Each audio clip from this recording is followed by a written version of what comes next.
Boston news में स्वागत है आपका। मैं सरदार। विजयपुर शहर में आज जिला अधिकारी को एक मेमोरेंडम वकीलों से, ताकि वो है लिंगायत पंचमसाली वकीलों का वेदिके संघ विजयपुर।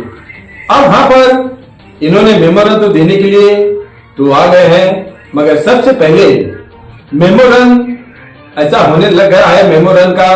अब सारे कर्नाटक में ही पंचमसाली समुदाय के लोग रोड पर उतर आए हैं, कांग्रेस सरकार के विरोध और आंदोलन पर खड़े हो गए हैं।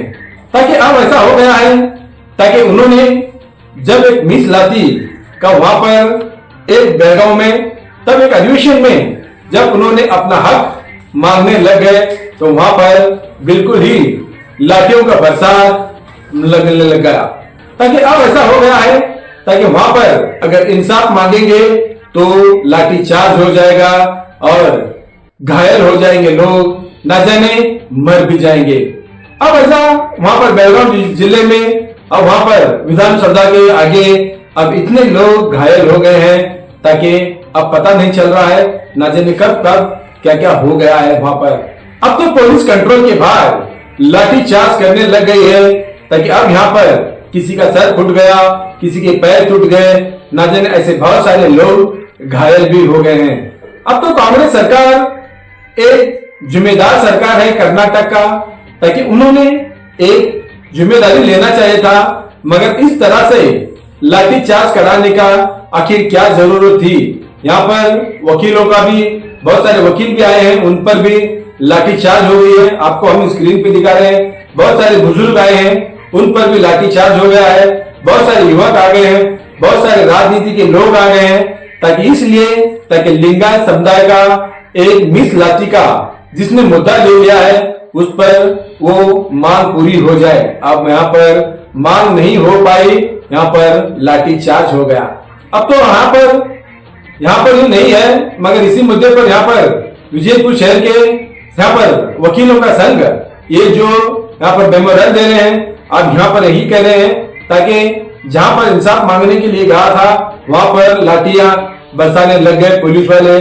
अब इंसाफ कहां मिलेगा।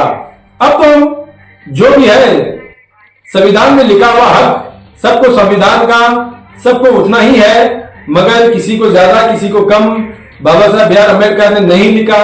हमारे भारत देश के लिए इतना बड़ा संविधान लिखा है, सबको बराबर का हक के लिए लिखा है। लाठीचार्ज करने का एक कहां पर लिखा गया है। अब यहाँ पर संविधान तो छोड़ दिए हैं, मनमानी ज्यादा चलने लग गई है। जहां पर देखो जिनकी राजनीति होती है उनकी हुकूमत अब इस तरह होने लग गई, तो सोचो अब इंसाफ कौन देगा। ऐसे बहुत सारे कर्नाटक में अब आंदोलन शुरू हो जाएगा और आंदोलन चलेगा। और कल विजयपुर शहर में बेंगलुरु बॉम्बे हाईवे बंद कर अब यहाँ पर भी आंदोलन कल भी शुरू होगा, क्योंकि वहां पर जहां पर न्याय नहीं मिला, इंसाफ नहीं मिला, अन्याय हो गया है, ना इंसाफी हो गई है, ताकि इस निस्लाती पर अब न जाने कितने इतने बड़े पैमाने पर आकर अब आंदोलन हो जाएगा। यानी कि इनके साथ सरकार ने बेईमान किया है, इसलिए ताकि इनको दिल को ठेस पहुंचने से पहले बहुत सारे लोगों को लाठियां बरसाकर यहाँ पर जितने भी यहाँ पर इंसाफ के लिए आ गए उनके साथ ना इंसाफी हो गई है। अब इस आरोप पर अब जहां देखो वहां पर आंदोलन शुरू हो गया है। हम तो स्क्रीन पे तो आपको दिखा रहे हैं किस तरह से लाठियां से मारने लग गए हैं। यहाँ पर आखिर क्या इंसाफ में मांगना क्या जुल्म है, क्या इंसाफ मांगना क्या गलत है, क्या आंदोलन करना क्या गलत है। ताकि ये तो संविधान में लिखा हुआ है सब, मगर यहाँ पर लाठियां बरसाने लग गए। कहाँ का इंसाफ है और किस तरह से ये कांग्रेस सरकार अब चलने वाली है, कितने दिन चलेगी और खत्म होने का शायद यही संभव है। देखेंगे एक रिपोर्ट में।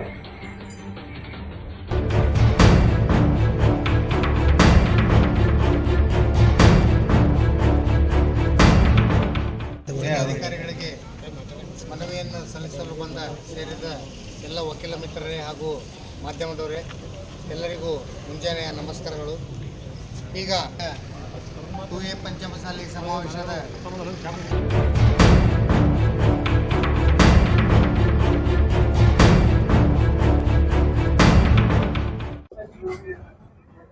ಈ ರಾಜ್ಯದಲ್ಲಿ ಪಂಚಮಸಾಲಿ ಸಮುದಾಯ ಒಂದು ಅತಿ ಹೆಚ್ಚು ಜನಸಂಖ್ಯೆಯನ್ನು ಹೊಂದಿರತಕ್ಕಂಥ 1 ಕೋಟಿಗೆ ಮಿಕ್ಕಿರತಕ್ಕಂಥ ಜನಸಂಖ್ಯೆ ಅಂತೇಳಿ ಅಂಕಿಅಂಶಗಳ ಮೂಲಕ ತಿಳಿದು ಬರ್ತದೆ. ಇತಿಹಾಸದಲ್ಲಿ ನಾವು ಶಾಂತಿ ಪ್ರಿಯರು, ಲೋಕಕ್ಕೆ ಅನಂತ ನೀಡತಕ್ಕಂಥ ರೈತಾಪಿ ಸಮುದಾಯದವರು. ನಾವೆಂದೂ ನಮ್ಮ ಹಕ್ಕುಗಳಿಗಾಗಿ ಬೀದಿಗಳಿಗೆ ಹೋರಾಟ ಮಾಡಿರ್ತಕ್ಕಂಥವ್ರಲ್ಲ.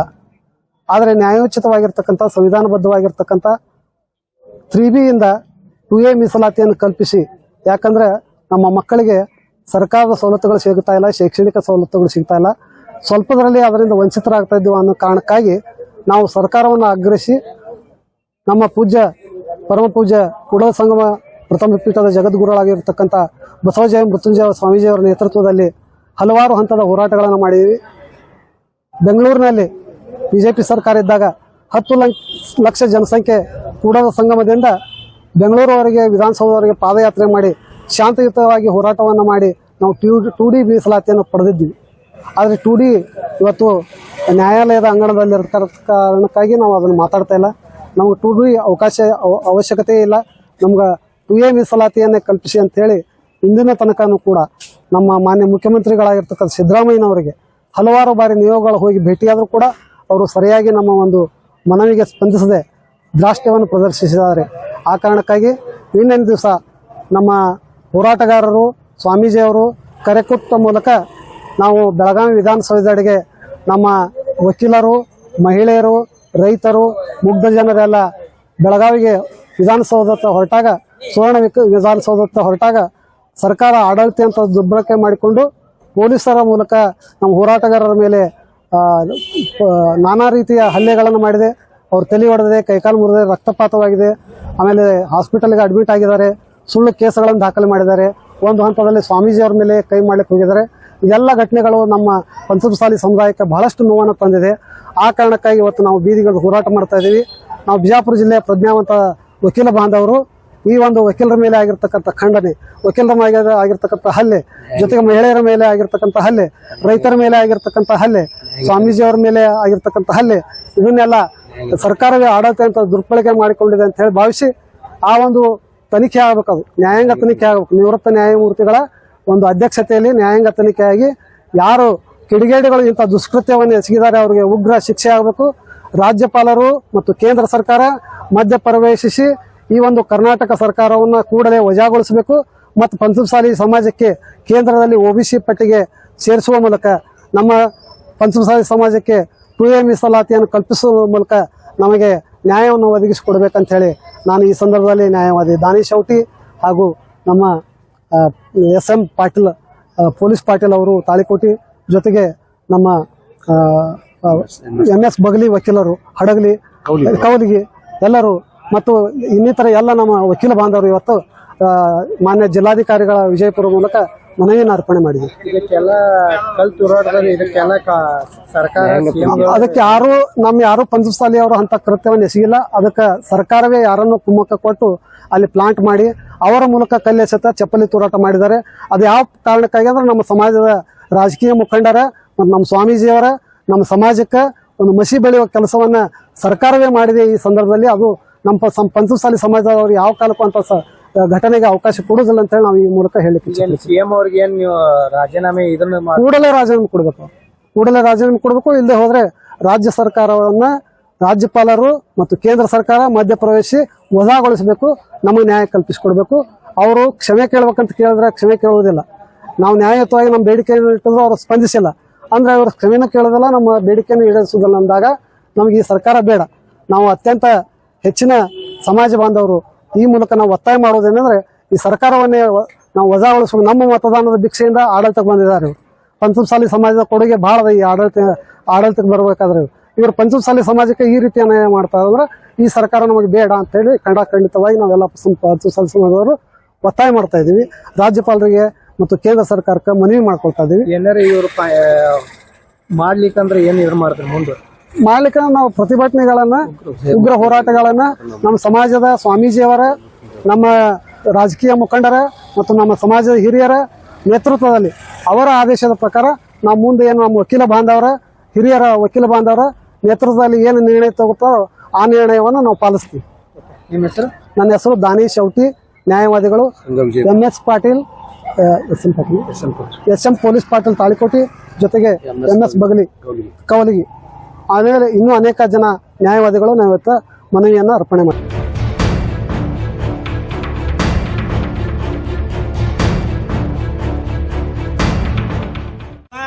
ತಲೆಗೆ ಹೊಡೆದವ್ರ, ತಲೆಯಲ್ಲಿ ಟಾಕಿಗಳು ಏನಂತಾರ ಸ್ಟಿಚ್ಗಳು ಹೊಲಿಗೆ ಬಿದ್ದಾವ.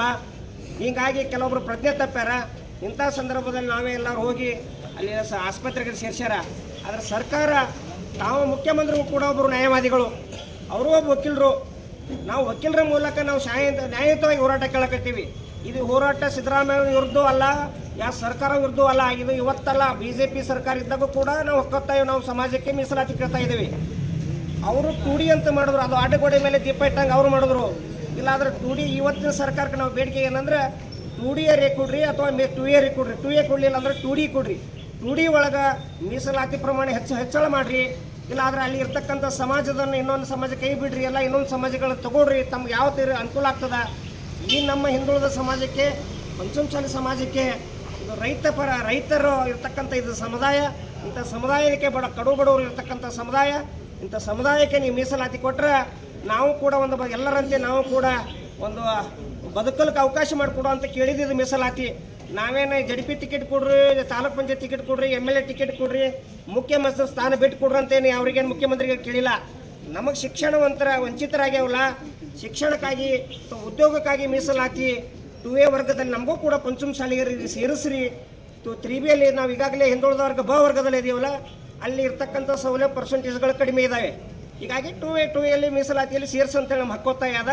ಅಥವಾ 2Aಯಲ್ಲಿ ಮೀಸಲಾತಿ ಸೇರಿಸೇ ಹೋದರೆ, ಅಥವಾ 2D ಅಂತೇಳಿ ಮಾಡ್ಯಾರಲ್ಲ, ಆ 2Dಯಲ್ಲಿ ಕೂಡ ಮೀಸಲಾತಿ ಪರ್ಸೆಂಟೇಜನ್ನು ಹೆಚ್ಚಳ ಮಾಡಿ ಅದು ಕೂಡ ನಮಗೇನಾದರೂ ಒಂದು ಕೊಡ್ತಾರಂತೇಳಿ ಭರವಸೆ ಮೂಲಕ ನಾವು ಸುವರ್ಣಸೌಧ ಮುತ್ತಿಗೆ ಹಾಕಲಿಕ್ಕೆ ಹೋದಾಗ ಲಾಠಿ ಚಾರ್ಜ್ ಮಾಡಿದ ಸರ್ಕಾರ ಕೂಡಲೇ ಮಾನ್ಯ ರಾಜ್ಯಪಾಲರು ಇದನ್ನು ಮಧ್ಯ ಪ್ರವೇಶಿಸಿ, ಇಂಥ ಸರ್ಕಾರ ನಾವು ಯಾವುದೋ ರಾಜ್ಯದಲ್ಲಿ ಕೇಳ್ತಿದ್ದೇವೆ, ಗುಂಡಾ ರಾಜ್ಯ ಅಂತ ಬೇರೆ ಬೇರೆ ರಾಜ್ಯದಲ್ಲಿ ಕೇಳ್ತಿದ್ದೇವೆ, ಅಂಥ ಪರಿಸ್ಥಿತಿ ಇವತ್ತು ನಮ್ಮ ರಾಜ್ಯದಲ್ಲಿ ಬಂದು ಒದಗಿದೆ.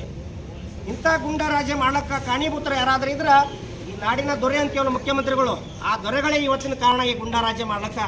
ಇವತ್ತು ಲಾಠಿ ಚಾರ್ಜ್ ಮಾಡ್ತಾರೆ. ಲಾಠಿ ಚಾರ್ಜ್ ಅಷ್ಟೇ ಅಲ್ಲ, ನಿನ್ನೆ ಸ್ವಾಮೀಜಿಯವ್ರು ಹೇಳ್ತಾ ಇದ್ರು, ಇನ್ನೊಂದು ಕೈ ಮೀರಿದ್ರೆ ಏನು ಗೋಲಿಬಾರ ಮಾಡುವ ಹಂತಕ್ಕೂ ಈ ಸರ್ಕಾರ ಇತ್ತಂತ ವಿಚಾರ ಮಾಡ್ತಾವೆಲ್ಲ ಮಾಧ್ಯಮದವರು. ಗೋಲಿಬಾರ ಮಾಡೋಕ್ಕೂ ಹಂತಕ್ಕೆ ಸರ್ಕಾರ ಅಂದ್ರೆ ನಮ್ಮ ಹೋರಾಟನ ಹತ್ತಿಕ್ಕಬೇಕು. ಇದು ಸಮುದಾಯವನ್ನು ನಾವು ಯಾವತ್ತಿಗೆ ಕಡೆಗಣಿಸ್ತಾ ಬಂದರೆ ಅದಕ್ಕೆ ನಮ್ಮ ರಾಜಕೀಯ ಬೆಳೆ ಬೇಯ್ತದೆ ಅಂತೇಳಿ ಅವ್ರೇನು ಉದ್ದೇಶ ಇರ್ಬೋದು. ಆದ್ರೆ ಮುಖ್ಯಮಂತ್ರಿಗಳೇ, ತಾವು ಇವತ್ತಲ್ಲ, ಇವತ್ತು ಹೋರಾಟ ನಮ್ಮ ಶ್ರೀಗಳು ಹೇಳಿದ್ದಾರೆ, ಇದು ಈ ದಿನ ಶಾಂತಿಯಿಂದ ಹೋರಾಟ, ಇನ್ನೇನಾದರೂ ಇದ್ರ ಕ್ರಾಂತಿಯಿಂದ ಹೋರಾಟದ ಮನೆಯ ಶ್ರೀಗಳು ತಮ್ಮ ಮಾಧ್ಯಮದ ಮೂಲಕ ಹೇಳಿದ್ದಾರೆ. ಅವತ್ತಿನ 10ನೇ ತಾರೀಕಿನಿಂದ ಇನ್ನೇನಾದರೂ ಇದ್ರ ಕ್ರಾಂತಿಯಿಂದ ಹೋರಾಟ. ನಾವು ವಕೀಲರು ಕೂಡ ಒಂದು ಕಾನೂನು ಪರಿಣಿತರಿದ್ದರಿಂದ ಯಾವುದೇ ಕೋಮು ಗಲಭೆ ಮತ್ತು ಪ್ರಚೋದನಕರ ಯಾವುದೇ ಹೇಳಿಕೆಗಳು ಹೇಳೋದು ಆಗಲಿ, ಹೋರಾಟ ಮಾಡೋದಾಗಲಿ ಬೇಡ. ನಾವು ರಾಜ್ಯಪಾಲರನ್ನು ಈ ಸರ್ಕಾರಕ್ಕೆ ಮಧ್ಯಸ್ಥಿಕೆ ವಹಿಸಿ ಆ ಸರ್ಕಾರನ ವಜಾಗೊಳಿಸ್ಬೇಕಂತೇಳಿ ಪ್ರತ್ಯೇಕವಾಗಿ ವಕೀಲರ ಮೂಲಕ, ಮಾನ್ಯ ಜಿಲ್ಲಾಧಿಕಾರಿಗಳ ಮೂಲಕ ಮಾನ್ಯ ರಾಜ್ಯಪಾಲರಿಗೆ ಒಂದು ಮನವಿ ನೀಡ್ತಾ ಇದ್ದೇವೆ. ಮಾನ್ಯ ಕೂಡಲೇ ರಾಜ್ಯಪಾಲರು ಇದು ಮಧ್ಯ ಪ್ರವೇಶಿಸಿ ಇಂಥ ಸರ್ಕಾರನ ಕಿತ್ತೊಗಿಬೇಕು, ಗುಂಡಾ ರಾಜ್ಯ ಮಾಡಲಿಕ್ಕೆ ಹೊಟ್ಟಂಥ ಸರ್ಕಾರನ ಕಿತ್ತೊಗಿಬೇಕು, ನಮಗೆ ನ್ಯಾಯವನ್ನು ಕೊಡಬೇಕಂಥೇಳಿ ಎಲ್ಲ ಸಮಾಜದ ವಕೀಲರ ಬಾಂಧವರಿಂದ ನಾವು ಜಿಲ್ಲಾಧಿಕಾರಿಗಳಿಗೆ ಮನವಿಯನ್ನು ನೀಡ್ತಾ ಇದ್ದೇವೆ.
ನಾವು